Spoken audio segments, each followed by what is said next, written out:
What's going on, boys? Thanks to our patrons and Fiverr customers, subscribe to our Patreon free for behind the scenes stuff. Arm yourselves, life stuff. Jumping straight into this because I didn't take notes. Business seems like it doesn't exist anymore.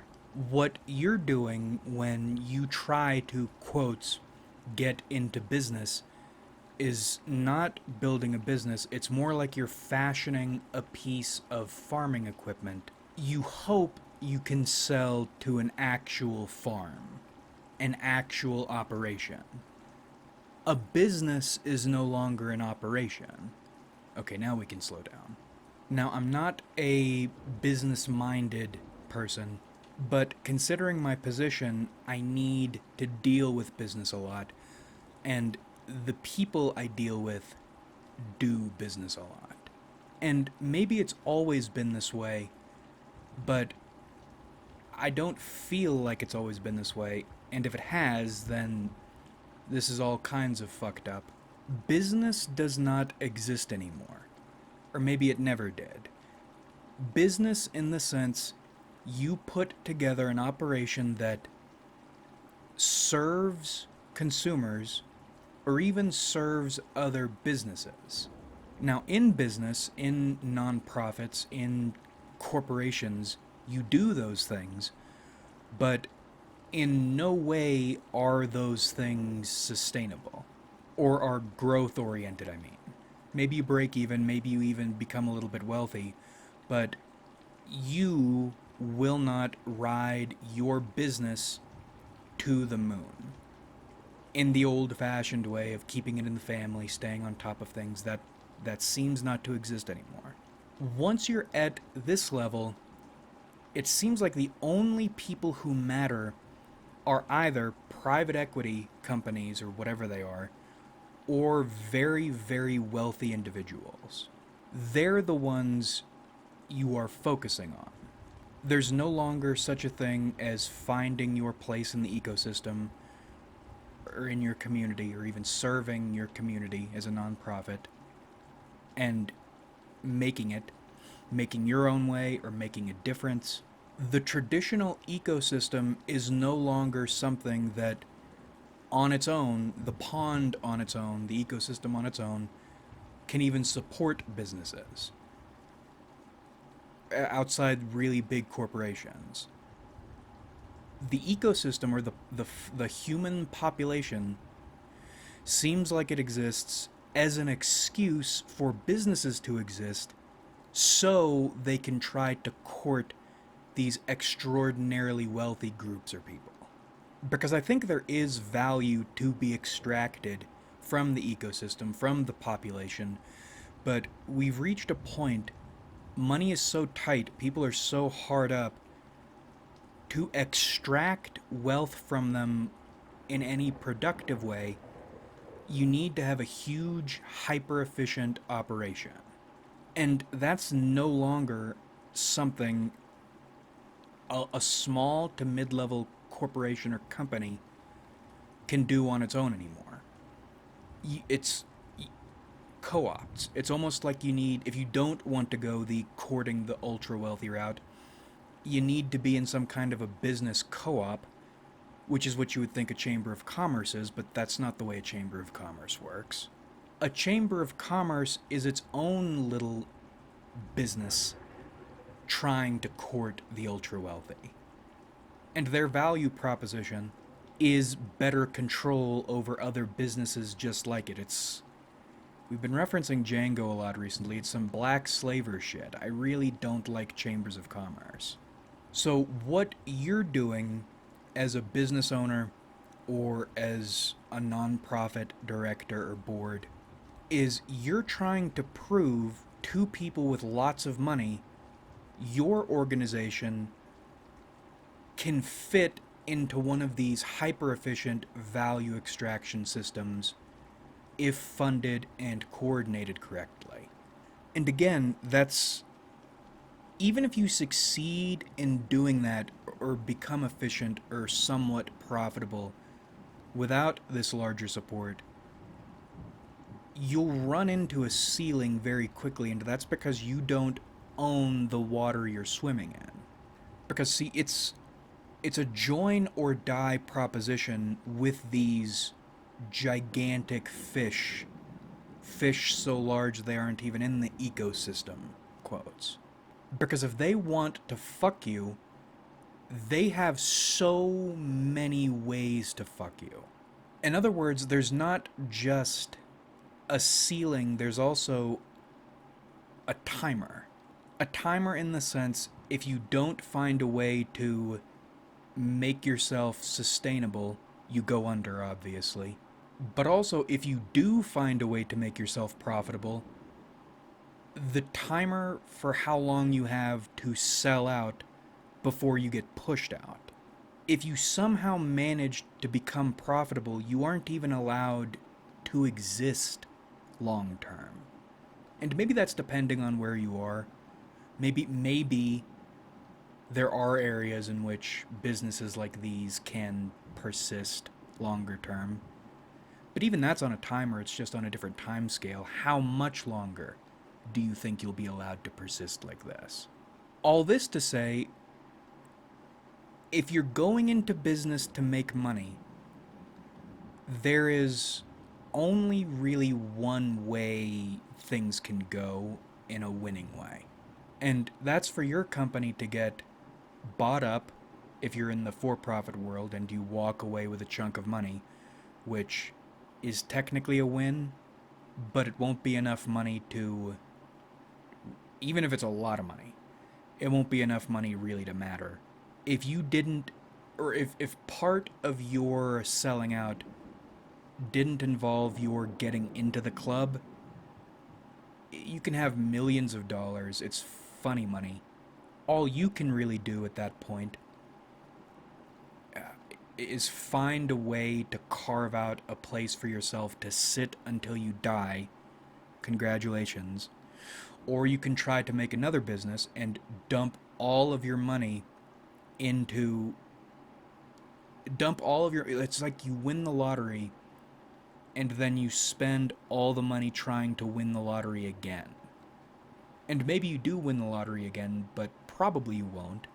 The real win in this situation is essentially to become the pet monkey of somebody who matters. That's your only hope of continuing to climb. And that's what I was saying about depending on what your goals are. As in, if you're somebody who wants to get into business for American reasons, self-determination, innovation, pure love of the game, you think about logistics networks and your dick starts swelling up. There is not a win condition if you're that sort of person. You can play at it for a while. Maybe you start to succeed and you get to feel yourself for a little while, and then you'll be taught the way things really are. Become a very rich person's monkey and then hope you have a child who is cunning and can become one of the rich people themselves, but you'll spend your life. You work so hard to make yourself a doormat so maybe your children can walk over you. And that's what I'm saying. For you in your life, if you aren't already in the club, then gilded humiliation is the highest you in your lifetime can achieve. And then on the nonprofit side, where I'm located, this is a little trickier. I wonder if for-profit people hate the communities they serve as much as nonprofit people do. I despise my community. I believe in the purpose we're here to serve, but I feel like we should be serving a higher class of people or a nobler class of people that doesn't exist. I don't believe in the people we're supposed to serve at all. I mean, you still do it. On some level, I do care about it. And there are some people sometimes who benefit, and you hope If you're ever in one of these situations, someone will be there for you. They won't be. They never have been. But you hope. Anyway, for nonprofits, it's a little different. Because you can't outright sell a nonprofit the way you would sell a business. There are perfectly legal ways of kind of doing that, but that's more of a board member thing, or if you're in a nonprofit that is large enough to have a set of directors, that's more for a nonprofit of that scale. If you're in a situation like mine in which there is one director, the ED wearing many different hats, there's not the money quotes win condition.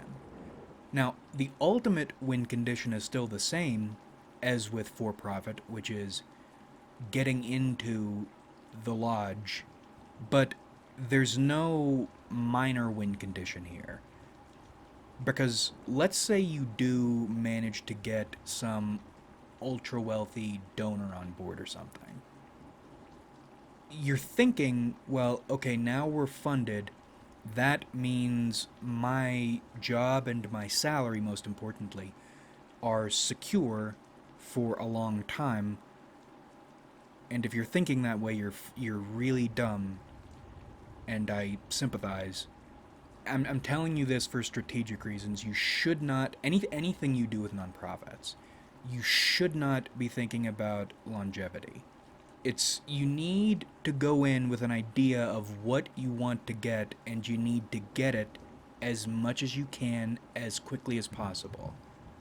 And then maybe you can hang around if you want to, but don't expect to. So you have your hyper wealthy donor, maybe you'll get a raise for a little while, but what'll happen soon is new faces will appear on your board. No matter how successfully the nonprofit has been running, they will take great issue with what you do or how you do it. There will be problems. And either you'll be encouraged strongly to leave or you'll be fired. And then the son or daughter, either of the hyper wealthy donor or of someone in their circle, will take your position, and then the nonprofit will really get money fucking nutted inside it. Renovations all over the place, expansions of programming. I found nonprofits are a place old money people stick their shitty kids. So as a nonprofit, a growing nonprofit, you think your goal is to serve your community, try to make the world better, develop experience, challenge yourself, all this bullshit. Really what you're doing is you are building the bones of a daycare. And of course it won't be just a daycare, it'll be a flexing center, or the entire organization and all its employees will exist as objects very rich people will use to flex on other very rich people. We've talked about it. It's been a while since we've talked about it, but we've talked about it a few times. The preferred contractors thing, so there's money tax fuckery going on. And this is why I say you need to get the most out of a nonprofit as you can, as quickly as you can. Because if you fail, you fail, and it's a nonprofit, so you probably won't be getting paid that much in the first place. And if you succeed, you'll be pushed out without even the funny money reward. Now, the difference I think here is one of the potential rewards you get from nonprofits.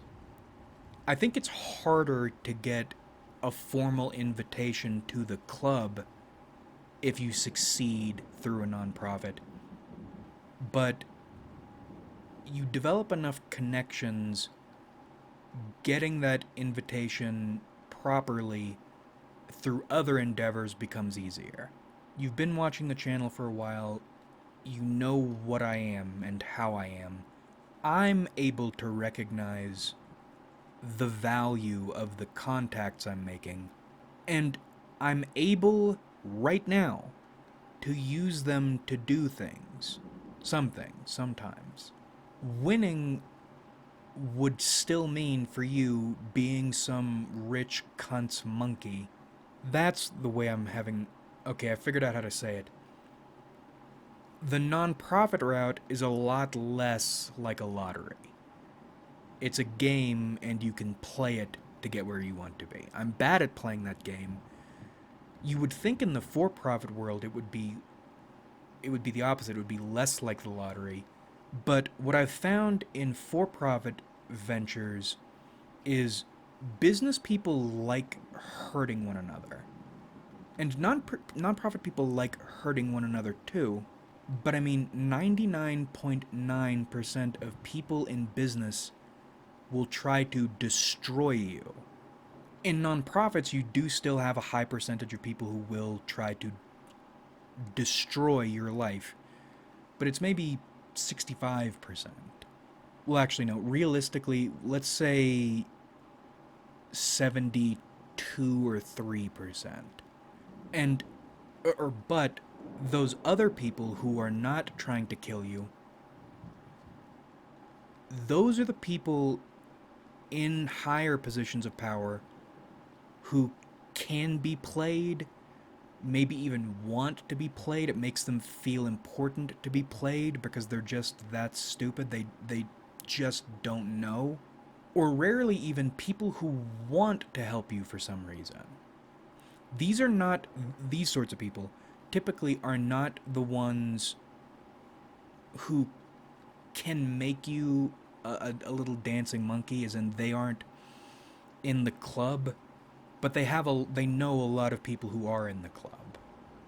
And through them, it's much easier to become a dancing monkey. And I don't know how to feel about this yet. One, because I don't know if this is something I'll be capable of doing. And I mean that professionally or mechanically. I don't know if I have the skills to reach a point I could become a dancing monkey. I could become a dancing monkey as in on a personal, or I think I could, on a personal level, become a dancing monkey. But I don't know, pride is a really big thing for me. But how proud are you? Because at this stage in the game, really there are two positions to be in. You're fucked, or you're the one doing the fucking. These dancing monkey positions are the only real class mobility someone like you can have. So if you want to elevate, that's your only option for elevation. Anything outside the club, however it looks, however you want to describe it or feel about it, it's doomed. Next 50 years, it's doomed. So, do you want to be doomed, or do you want to try to be a little tap dancing monkey on a ship on the water and not in it? But the reason I'm talking about all this, and I think I'm pretty sure I'm going to title the video Merchant Class, is this all has been making me think about the state of things. And what a disgrace our society is to what our country is supposed to be. The United States should be a nation of Doc Hollidays, gunslingers, proper killers. But where we are now, we make it look complicated, we make it sound complicated. In reality, there are the serfs, there are the lords, and then there are the serfs who are in a position they could get on the staff, wait staff of the lords, instead of being full-blown peasants, and that's it. More Django shit. Let's say you do manage to get into the big house. You're not out in the fields, but you're not supposed to be there. Someone like you is not supposed to be where you are. So you're here because you've either on a whim, ultimately it's all on a whim. It doesn't matter how skilled you are at anything. It's all on these fuckers' whims. It lines up I was talking about hoping your kids will get to use you maybe as a mat to walk over one day. Hope you get fucked and pop out some kids who are white passing in this example. And even then, let's say you do. Let's say they do pass and they do get accepted. You're fucked, and you're double fucked, right? Because you're fucked by this system, and you're probably also fucked by your kids who don't appreciate what they are and what it took to get them there. You didn't get your kids into a better position. Well, I mean, you did get your kids into a better position, but they're no longer your kids. They're children of this establishment that's done nothing but harm and humiliate and frighten you your entire life. Those aren't your kids. And I managed to luck and stumble. Like, there is no reason I should be where I am. And where I am right now, in terms of pay, I'm not getting paid super well. What I get here is I'm closer than I've ever been, and if I leave this position, probably will ever be, to being able to get into the club as a fucking dancing monkey. Oh, and that's what I was saying about the money thing. Let's say on the for-profit side you do walk away with a huge sum of money. You can try to start another business and hit the lottery again, but the reason walking away with a lot of money does not put you in this club is you don't have one of these gigantic societal value extraction systems. You don't own one and you aren't part of one. Meaning if you do hit the lottery again, you do build a business or even a couple businesses that are profitable, you're still vulnerable. 3 medium-sized fish will still get swallowed up by 1 leviathan. And the entire reason I'm making this video is not just to talk about the way the world seems to be, at least through my eyes. It's also because I look at and I think about these hyper high net worth individuals I am trying to please, that I'm tap dancing for, and how much I would like just to kill them. Teach them what all men are created equal means. They're trying to do away with that idea of all men are created equal, which, to reiterate, it does not mean equality of birth or even equality of spirit or anything like that. It was originally intended as a vulnerability thing. There's no divine right. There's no essence that means you can't get fucked up by people. Teach them that. Show them what it means to be an American in the United States. Thus far, we've gotten one Mario game examining a turn of events like this. Now, I'll never do something like that because I'm a coward. Mario is hard, but it can happen, and I have a sneaking suspicion we will see more of that in the future. Think about incels. We've been thinking about incels a lot lately. Their propensity to do certain acts. How do those things go down? Or what is it about? It's about revenge, it's about attention, and it's fueled by feelings of weakness. And I don't mean... Well, you know what I mean, but I'll try to articulate it anyway. Weakness meaning feeling like people feeling like they can push you around, do whatever they want to you, treat you however they want, with no consequences, and then the amplification of how bad that feels, knowing there probably won't be any consequences until one of these fuckers snaps.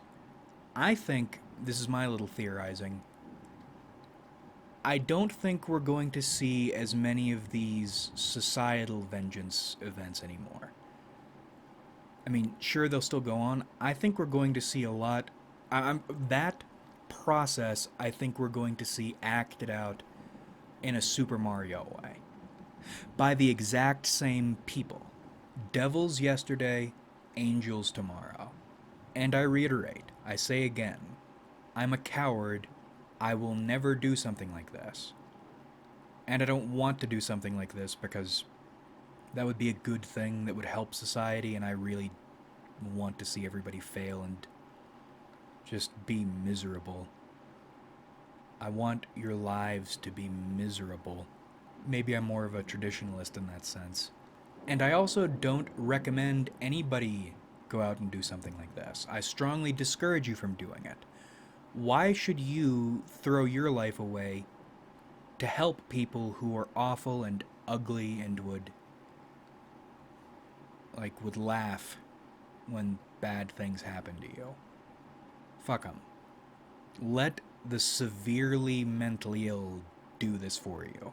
Fuck them. I hate in this country, it's such a disrespect to what this nation is supposed to be. I hate that the peak of achievement for a normal person, the American dream, is the equivalent of landing on the moon in terms of skill, but the result is being some goon crony for a wealthy shithead who is very strangleable. Like if you enjoyed, subscribe if you haven't.